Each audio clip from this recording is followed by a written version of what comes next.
At sa iba pang ulat, nagsagawa naman ng inspeksyon ng Hukbong Sandatahan ng Pilipinas sa mga equipments na ginagamit sa pagresponde ng iba't ibang ahensya ng pamahalaan. Layunin nito ang masiguro na maging mabilis ang pagtugon ng mga otoridad sa panahon ng kalamidad. Kasama natin si Dina Pagibitan, nag-uulat. Sa mga nakaraang araw, kabit-kabila ang mga balita ng malalakas na pag-ulan at pagbaha. Kaya naman kabit-kabila rin ang ginagawang pagresponde ng iba't ibang ahensya ng gobyerno.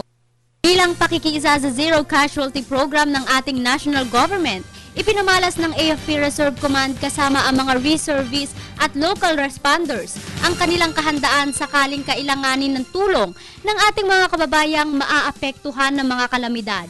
Inihanay ang mga kagamitan pang rescue tulad ng mga ambulansya, medical equipment, rescue boats at marami pang kagamitang makakatulong sa mas mabilis at ligtas na pagresponde sa ating mga kababayan saan mang sulok ng bansa. We see to it that we are prepared, ready to respond or to react to any emergency, especially this time of the year na upcoming mga typhoon season. Siniguro rin ng pamunuan ng AFRESCOM na sa kabila ng kahandaan ng mga kagamitan mula sa lokal na pamahalaan gayon din sa mga concerned individuals at iba't ibang sektor, mas mapapalawak raw ang pagbabayanihang ito kung mas marami ang makikiisa.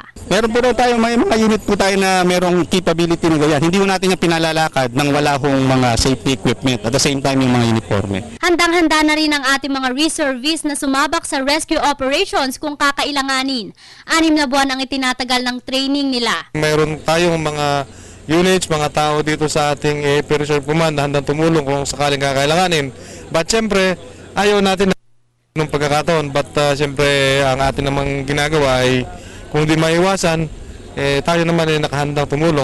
Tiniyak din ng pamunuan ang puspusang pagtutulungan at bayanihan ng mga lokal na ahensya at buong AFP ngayong panahon ng kalamidad. It calls for the involvement of the different stakeholders in responding to the needs of our people in our country.